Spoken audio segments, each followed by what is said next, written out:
사도신경 하심으로 신앙 고백하시겠습니다.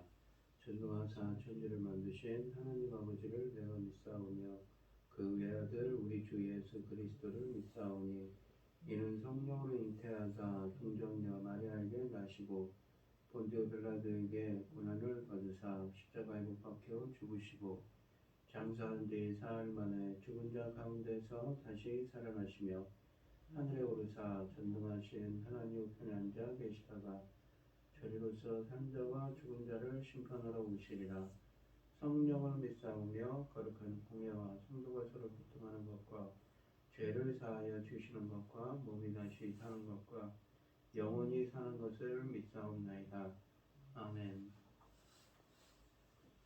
480 찬송가 488장입니다. 찬송가 488장입니다. 이 몸에서 만문다 우리 주 예수뿐일세. 우리 주 예수 밖에는 믿으리 아주 없도다. 주 나의 반석이시니 그 위에 내가 서리라. 그 위에 내가 서리라. 무섭게 바람 부는 밤 물결이 높이 설렐 때 우리 주 크신 은혜에 소망에 닿을 줄이라. 주 나의 반석이시니 그 위에 내가 서리라. 그 위에 내가 서리라. 세상에 믿던 모든 것 끊어질 그날 되어도 구주의 언약 믿사와 내 소망 더욱 크리라. 주 나의 반석이시니 그 위에 내가 서리라. 그 위에 내가 서리라. 바라던 천국 올라가 하나님 앞에 배울 때 구주의 은을 힘입어 어여시 바로 서리라. 주 나의 반석이시니 그 위에 내가 서리라. 그 위에 내가 서리라. 아멘. 오늘 함께 하실 하나님의 말씀은 신명기 25장 1절로 19절 말씀입니다. 신명기 25장 1절로 19절입니다. 구약성경 299쪽에 있습니다. 교독을 하겠습니다. 제가 먼저 읽겠습니다. 사람들 사이에 시비가 생겨 재판을 청하면 재판장은 그들을 재판하여 의인은 의롭다 하고 악인은 정죄할 것이며 악에게 태형이 합당하면 재판장은 그를 떨어지게 하고 그 앞에서 그의 죄를 따라 소를 낮춰 때리게 하라. 40가지는 때리려니와 그것을 넘기지는 못할지니 만일 그것을 넘겨 매를 지나치게 때리면 네가 내 형제를 경히 여기는 것이 될까 하노라. 욕심따른 소에게 마음을 씌우지 말지니라. 형제들이 함께 사는데 그중 하나가 죽고 아들이 없거든 그 죽은 자의 아내는 나가서 타인에게 시집까지 말 것이요 그의 남편의 형제가 그에게로 들어가서 그를 맞이하여 아내로 삼아 그의 남편의 형제된 의무를 그에게 다 행할 것이요 그 여인이 나와서 아들이 뻗치고 형제의 이름을 잊게 하여 그 이름이 이스라엘 중에 끊어지지 않게 할 것이라. 그러나 그 사람이 만일 그 형제의 아내 맞이하기를 즐겨하지 않으면 그 형제의 아내는 그 성문으로 장로들에게로 나아가서 말하기를 내 남편의 형제가 그의 형제의 이름을 이스라엘 중에 있기를 싫어하여 남편의 형제된 의무를 내게 행하지 아니하나이다 할 것이요 그 성읍 장로들은 그를 불러다가 말할 것이니 그가 이미 자기 뜻대로 말하니라. 너는 그의 사람 맞이 아니하노라. 아멘. 그의 형제의 아내가 장로들 앞에서 그에게 나아가서 그의 발에서 신을 벗기고 그의 얼굴에 침을 뱉으며 이르기를 그의 형제의 집을 세우기를 즐겨 아니하는 자에게는 이같이 할 것이라 하고 이스라엘 중에서 그의 이름을 신박히 받은 자의 집이라 부를 것이니라. 두 사람이 서로 싸울 때 한 사람의 아내가 그 치는 자의 손에서 그의 남편을 구하려 하여 가까이 가서 손을 벌려 그 사람의 음낭을 쳤거든. 너는 그 여인의 손을 찢어버릴 것이고 그 눈이 그를 불쌍히 여기지 말지니라. 너는 내 주머니에 두 종류의 저울추 곧 큰 것과 작은 것을 넣지 말 것이며 내 집에 두 종류의 돼 곧 큰 것과 작은 것을 두지 말 것이요. 오직 온전하고 공정한 저울질을 들고 온전하고 공정한 뒤를 들 것이라. 그리하면 내 하나님 여호와께서 내게 주시는 땅에서 내 날이 길리라. 이런 일들을 행하는 모든 자 악을 행하는 모든 자는 내 하나님 여호와께 가증하니라. 너희는 애굽에서 나오는 길에 아말렉이 내게 행한 일을 기억하라. 곧 그들이 너를 길에서 만나 내가 피곤할 때에 내 뒤에 떨어진 약한 자들을 쳤고 하나님을 두려워하지 아니하였느니라. 그러므로 내 하나님 여호와께서 내게 기업으로 주어 차지하게 하시는 땅에서 내 하나님 여호와께서 사방에 있는 모든 적군으로부터 내게 안식을 주실 때에 너는 천하에서 아말렉에 대한 기억을 지어버리라. 너는 잊지 말지니라. 아멘. 오늘 본문 말씀의 제목은 이웃을 배려하는 법입니다. 거룩한 공동체의 구성원들이 다양한 상황에서 하나님 백성으로서의 존엄성을 잃지 않도록 배려하는 규범을 제시하고 있습니다. 1절로 3절은 체벌에 대해 말씀하십니다. 이스라엘의 사법제도에는 범죄자들을 감금해 두는 감옥이 없었습니다. 그래서 심각한 범죄에 대한 재판은 곧장 사형으로 이어지기 일쑤였지만 그러나 이 사형에 처할 만큼 흉악한 죄는 아니지만 동시에 돈으로만 해결할 만큼 가벼운 죄도 아닌 경우에는 어떻게 체벌을 해야 되는지 말씀하십니다. 이런 경우 채찍이나 곤장 등을 사용하여 공개적으로 체벌하라고 합니다. 18절에 보시면 구체적으로 22장 18절에 보시면 구체적으로 체벌하라고 지시하는 범죄는 남편이 자신의 새 신부가 처녀가 아니라며 비방한 일이었습니다. 체벌이 행해지기 전에 먼저 법원은 두 가지를 판단해야 합니다. 첫째, 죄질이 공개적인 체벌이 필요할 만큼 나쁜가라는 것을 결정하라고 1절에 말씀하십니다. 둘째는 2절에 말씀하시는데 체벌이 필요하다면 몇 대를 때릴 것인가 결정하라는 것입니다. 그러나 채찍질이나 곤장의 수를 최고 40대로 제한해야 한다고 3절에 말씀하십니다. 이 형벌을 내린 재판장이 지켜보는 곳에서 행해야 하는 것이지요. 본문이 이스라엘 법정에서는 체벌을 최고 40대로 제한하라고 하는 이유는 무엇일까요? 체벌로 인해 범죄자가 죽게 될 수 있다는 점을 염려해서가 아닙니다. 생명보다는 인간의 존엄성이 이슈화되고 있습니다. 체벌을 40대로 제한하는 이유는 무엇보다도 범죄자의 포기를 떨어뜨리지 않게 하기 위해서인 것입니다. 모세는 비록 그가 매를 맞을 만한 짓을 했지만 아직도 그는 너의 형제라며 그의 존엄성을 지나치게 훈상시켜서는 안 된다고 3절에 말합니다. 하나님의 모양에 따라 형상에 따라 창조된 인간의 기본적인 품위는 존중되어야 하는 것이지요. 하나님을 닮았기 때문에 바울이 고린도후서 11장 24절에서 자신은 5차례나 유대인들로부터 40대에 한 대를 감한 39대의 매를 맞았다고 회고하는 것도 이런 말씀을 반영하고 있습니다.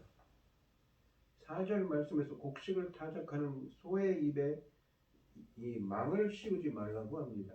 타작하는 짐승들의 배가 고프면 당연히 곡식이나 줄기를 먹고 싶어 할 것입니다. 그런데 일부 주인들은 짐승들이 멈춰서는 것이 싫어서 혹은 곡식을 아끼기 위해서 짐승의 입에다 망을 씌웠습니다.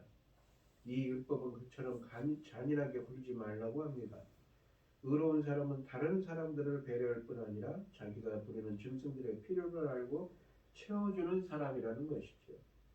주님은 지금까지 꾸준히 이스라엘은 서로에게 긍휼과 배려를 베풀어야 한다고 했는데 본문에서는 이 긍휼과 배려를 사람들에게만 베풀지 말고 짐승들에게도 베풀어야 한다고 합니다. 또한 짐승에게 일만 시키고 그 노동의 대가를 누리게 하지 못하는 것은 옳지 않다는 것입니다. 바울은 사도의 권리를 논하면서 이 말씀을 고린도전서 9장 18절에 12절, 디모데전서 5장 17절에서 이용하고 있습니다.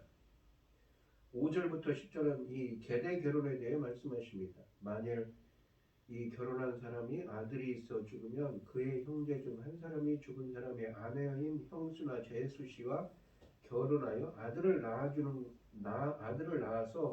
죽은 형제의 이름이 끊어지지 않게 해 주어야 한다고 6절에 말씀하십니다. 모세는 이렇게 하는 것이 죽은 사람의 형제된 의무를 다하는 것이라고 또한 5절에 말합니다. 계대 결혼이 의도하는 것은 죽은 사람의 유산이 그 집안을 빠져나가지 않게 하는 법입니다. 그러나 형제가 계대 결혼을 거부하는 경우에는 그 절차는 다음과 같습니다. 첫째, 6절에 보시면 죽은 사람의 아내가 성의 재판관들을 찾아가 형제를 제소해야 합니다. 둘째는 재판관들은 형제를 불러다 사실을 확인해야 한다고 8절에 말씀하십니다. 셋째는 만일 여인의 제수가 사실로 드러나면 재판관들은 자신들의 보는 앞에서 여인이 형제의 신발을 벗기고 그 형제의 얼굴에 침을 뱉으며 그의 형제의 집을 세우기를 즐겨 아니하는 자에게는 이같이 할 것이다 라고 외쳐야 한다고 9절에 말합니다. 10절에 보시면 넷째로는 형제의 집은 신 벗김을 받은 자의 집이라고 낙인이 찍히게 됩니다. 형제의 고난을 제한하고 빼앗는다는 상징적인 의미로 생각됩니다. 형제는 더 이상 결혼 관계의 고난을 요구할 수 없다는 것이지요. 그러므로 과부는 남편과 시댁에 대한 모든 의무와 억압에서 자유하다는 것입니다. 11, 12절 말씀은 싸움을 말릴 때 여자가 맞는 남편을 구하기 위하여 가해자의 음란을 접으면 그 여자를 불쌍히 여기지 말고 그의 손을 자르라고 합니다. 가해자에게 이처럼 이 가혹한 판결을 내리는 것은 아무리 다급한 상황이라 할지라도 그녀의 부적절한 행동을 방지하기 위함입니다. 결코 용서받을 수 없는 성질의 것이 아니기 때문이며 동시에 피해자에게는 극도의 수치심을 유발하기 때문입니다. 13절로 16절 말씀은 상도에 관한 것입니다. 상거래를 할 때 상도에 관한 것입니다. 레위기 19장 35절로 37절의 내용을 재차 확인합니다. 상인들은 이 어떠한 경우에라도 정직한 대화 추만을 사용하여 만일 이 기준이 흔들리면 온 사회와 경제와 파탄이 올 수도 있기 때문에 성경은 이와 같은 규정들을 강조하고 있습니다. 상인들이 물건을 살 때는 큰 추와 큰 에바를 사용하여 같은 값에 많은 양을 받아서 일반인들에게 팔 때에는 작은 추와 작은 에바를 사용하여 부당한 수익을 올리려고 하는데 이것을 금하는 것입니다. 살 때나 팔 때 동일한 기준을 적용해야 한다는 것이지요. 상인들이 이처럼 추와 대로 장난을 치면 가장 큰 피해를 받는 자가 서민들입니다. 그러므로 모세는 이런 일로 서민을 곧 괴롭히는 것은 하나님께 가증한 일이라며 16절에서 강력하게 금지하고 있습니다. 17절로 19절 말씀은 아말렉 사람들에 대해 말씀하십니다. 모세는 17절을 아말렉 족속을 기억하라는 말로 시작하여 잊지 말라는 말로 19절을 마칩니다. 성경은 아말렉 족속이 야곱의 형 에서에서 유래한 자들이라고 창세기 36장 12절에 말씀하시는데 사사시대와 이 사울과 다윗 시대에 그들은 종종 이스라엘을 습격해 침략해 오기도 했습니다. 시편 83편 4절로 9절은 이스라엘의 멸망을 바라는 민족들의 목록에 아말렉 족속들이 포함되어 있습니다. 아말렉 족속과 이스라엘의 악연은 포로 시대에도 계속됐습니다. 페르시아에서 이스라엘 사람들을 죽음으로 몰고 가려고 했던 하만이 아각 사람이라고 하는데 사무엘상 15장 8절에 의하면 아각이라는 이름은 아말렉 이 족속들의 왕을 뜻하는 말입니다. 이스라엘과 아말렉 족속의 이러한 부정적 관계가 포로기 시대까지 오랫동안 지속되었던 것입니다. 그렇다면 이스라엘과 아말렉 족속은 어디서 관계적인 첫 단추를 잘못 끼게 된 것인가요? 아말렉 족속과 이스라엘의 원수 관계는 출애굽기 17장 8절로 16절에 기록된 사건에서 시작됐습니다. 아말렉 족속들이 이집트를 떠나 르비딤 지역을 지나가던 이스라엘을 습격했는데 이스라엘은 이들을 물리쳤지만 이 일 이후로 하나님은 이스라엘에게 아말렉 족속이 멸종을 시켜야 할 때까지 자손 대대로 그들을 멸족시키라고 하셨습니다. 그렇다면 하나님은 이스라엘을 대적해온 족속들이 많았는데 왜 아말렉 족속만 이렇게 특별히 대하신 것일까요? 본문은 출애굽기 17장 8절에 16절에 기록된 사건의 세 가지 의미를 추가적인 정보를 제공합니다. 첫째는 이스라엘이 피곤할 때 공격해왔다. 두 번째는 뒤처져 있던 약자들을 공격했다. 세 번째는 하나님을 두려워하지 않았다고 18절에 말씀하십니다. 정당한 방법으로 당당하게 싸우러 나온 것이 아니라 게릴라전을 펴서 이스라엘 행렬 중에 뒤처져 있는 강한 약한 자들을 공격했습니다. 이들은 군대가 아니라 산적처럼 행동했던 것이지요. 전쟁에도 분명 지켜야 할 가이드라인이 있고 준수해야 할 윤리가 있습니다. 아말렉 사람들은 이런 것을 존중하지 않는 야만인들에 불과했던 것입니다. 아말렉 족속이 반이스라엘이라는 것이 문제가 아니라 반인륜적인 자들이라는 것이 문제였던 것입니다. 그러므로 하나님은 인간의 존엄성이나 양심이라는 것은 찾아볼 수도 없고 하나님을 두려워하지 않는 아말렉 족속들을 멸종시키라고 하시는 것입니다. 아말렉 족속은 히스기야 왕 시대에 가서야 완전히 정체성을 잃게 된 것으로 역대상 4장 13절에 기록되어 있습니다. 오늘 본문 말씀을 보시면 이웃의 몫을 착취하지 않고 이웃을 배려하고 섬기는 삶을 살아가는라고 하십니다. 오늘 이 시간 우리가 나 자신보다는 더 남을 배려하고 남을 섬기는 삶, 이웃을 배려하는 삶이 되게 해달라고 여러분들 기도하는 여러분들이 되시길 바랍니다. 사도신경으로 주기도문 하시겠습니다. 하늘에 계신 우리 아버지여 이름이 거룩히 여김을 받으시오며 나라의 마옵시며 뜻이 하늘에서 이룬 것 같이 땅에서도 이루어지이다. 오늘날 우리에게 일용할 양식을 주옵시고 우리가 우리에게 죄 지은 자를 사하여 준 것 같이 우리 죄를 사하여 주옵시고 우리를 시험에 들게 하지 마옵소서. 대개 나라와 권세와 영광이 아버지께 영원히 있사옵나이다. 아멘. 오늘 주신 말씀 가지고 기도할 때요 어려운 이웃들을 살피고 배려하는 돕는 삶이 되게 해달라고 기도하시고 어려움을 당하신 분들과 각자 기도 제목가지고 주여 상청하시면서 통성으로 기도하도록 하겠습니다. 주여 주여 주여 주여 아버지 하나님 감사합니다.